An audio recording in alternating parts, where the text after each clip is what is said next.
What is going on, gamers? Aevatrex here, and today we're going to go ahead and talk about the mid game. Now, this is where you have already unlocked T3 and are on your way to T4, or maybe you've already unlocked T4. And we're going to talk about the best way to keep improving your account once you've gotten to that stage or just about past that stage. Now, a lot of times people are so focused on making sure that they unlock T4 that by the time they get there, they're just like, okay, well, what am I supposed to do now? And we're gonna go ahead and talk about just that. Now, once you go ahead and finish up your T4 research, the next question is, okay, well, where do I focus next? The easy answer is definitely monster hunting. Not only is this going to improve your account because you can get a lot of relocators, gems, rare items, etc. But remember, this is a team-oriented game at the end of the day. And monster hunting not only improves your account, but it also improves the gifts and all of that your guild is going to receive. Now, once you get past monster hunting, or if you get to a decent enough level that you're comfortable with it, the next big question is, which one of these other trees do I focus on next? Now, there is actually no right answer to this, and the reason for that is because not everybody is focusing on the same thing. For instance, upgrade military is more of an everyday type of tree that makes your everyday playing much easier. You have quick swap, central command, innate talent, etc. But there's really nothing here that's going to increase your actual battle stats. It's just about making things cheaper and a little better for you. So if you're not into attacking or defending a lot, etc., upgrade military might be the tree for you. Now, if you're more focused on making sure that your army stats, etc., are higher, then army leadership is more of your tree that you should focus on next, just because you have these army offense, army health, all of that, bigger army, and then of course you have then the debuffs, which are very important, very expensive, but very important. Then the army leadership is something that you want to then focus on. And then military command is more of a like in-between type of tree. There's a lot of things that make your everyday playing a little easier. There's darkness, max deposit, energy limit, and then of course you have your army stats improvement. So military command is more like an in-between. You can also just focus on each tree depending on where you want to get to, and then move on to the next. There's really no specific way that you should do it. The first thing that you should do is make sure that you know exactly what you want to focus on, and then go for it depending on these trees. Now, these other ones, familiar tree is definitely important, but sigils and wonder battles is a little bit different because, of course, you gotta buy packs in order to successfully, research these. So they're in a little bit of a different category. So something to keep in mind.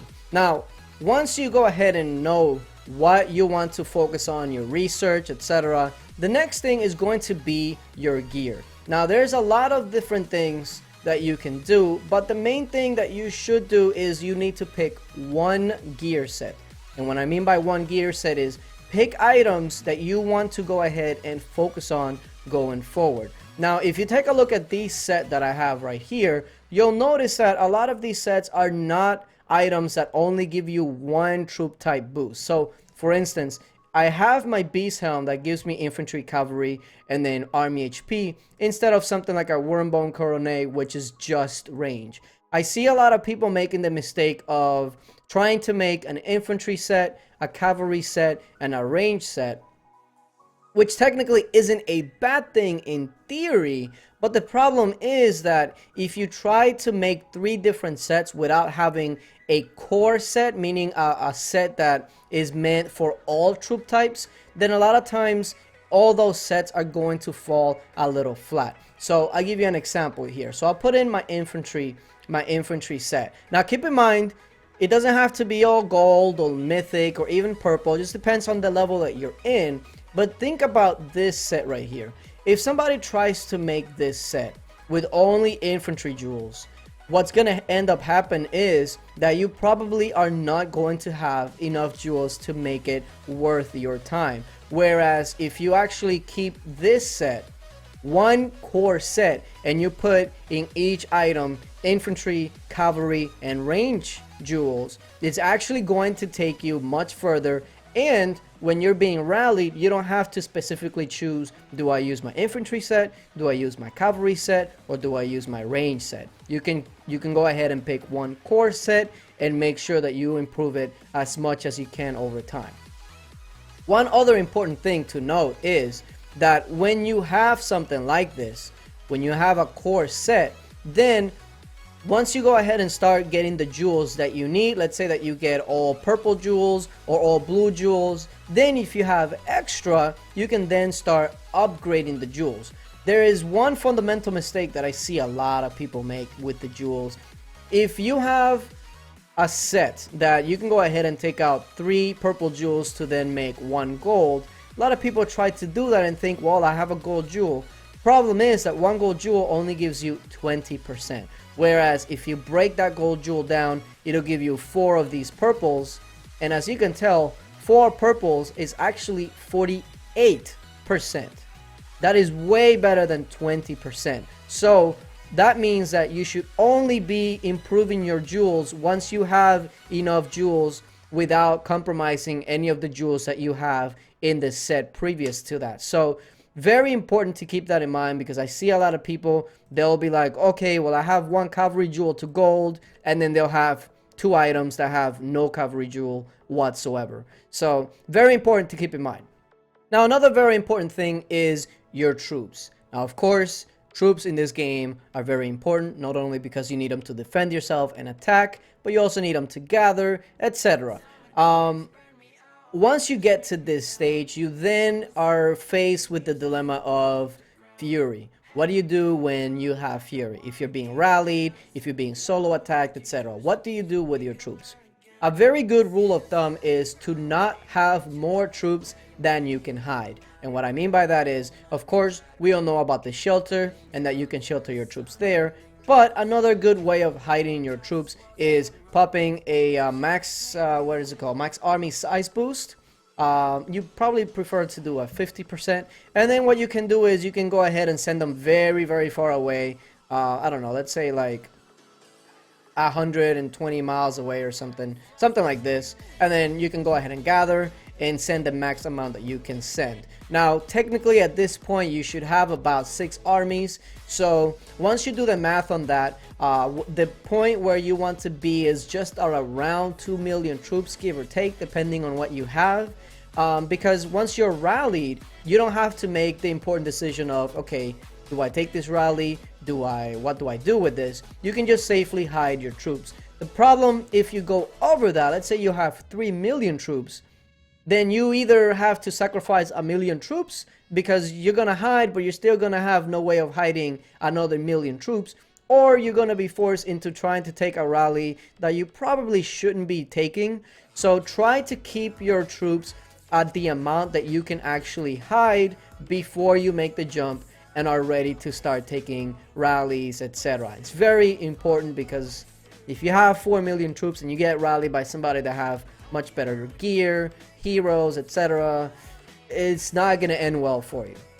And while we're on the subject of heroes, heroes are very important, especially at this stage of the game. Now, there are 2 no-brainers that you should go ahead and take up to gold as soon as possible. One of them, of course, is going to be Rose Knight, and then the other one is going to be Trickster.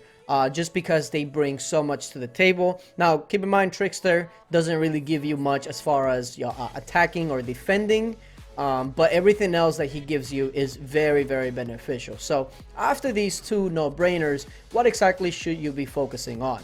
Well, there's a lot of different things that you should focus on, whether it's Colosseum, attacking, monster hunting, but the couple of heroes that I would definitely suggest you focus on to take to gold right away are going to be the heroes that give you a troop type, attack, and HP.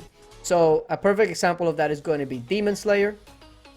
He gives you infantry attack and infantry HP. Now, for those of you that don't know, attack is always better than HP, which is always better than defense. So that's the way that you want to go ahead and start thinking about these things.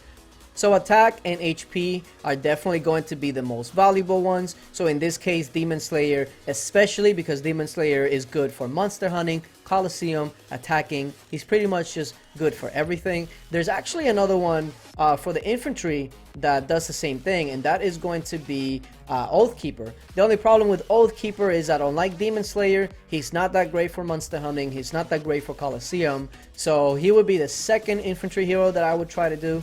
The range equivalent to that is Snow Queen, because you see there range attack and range max HP. And then of course the cavalry equivalent to that is going to be Child of Light. Now another one to consider is going to be Bomb and Goblin, because he gives you army attack, and what that means is that it's going to give you infantry, cavalry, and ranged attack 20%, which is very, very beneficial to you. And then once you go ahead and get these heroes to gold, you can go ahead and then start thinking about what other heroes you want to start using for Coliseum, for monster hunting. But one crucial thing that a lot of people miss is when you determine what hero you want to start working on, take it all the way to gold. Don't take it to purple and then start another one, take that one to purple, and then go to the other one and take that one to purple, etc. Because then you'll have like 8 or 9 purple heroes with no gold. And if you did not already know, when you compare a gold level hero to a purple grade is not even half as good. Not even half. So when you take a look at the purple grade and the gold grade, it's almost 3 times as good as the purple. So when you pick a hero, just make sure that you go all the way up to gold, because the purple equivalent is not even half as good as the gold. But yeah, hopefully this was helpful for you guys. Appreciate you guys for watching, and until later.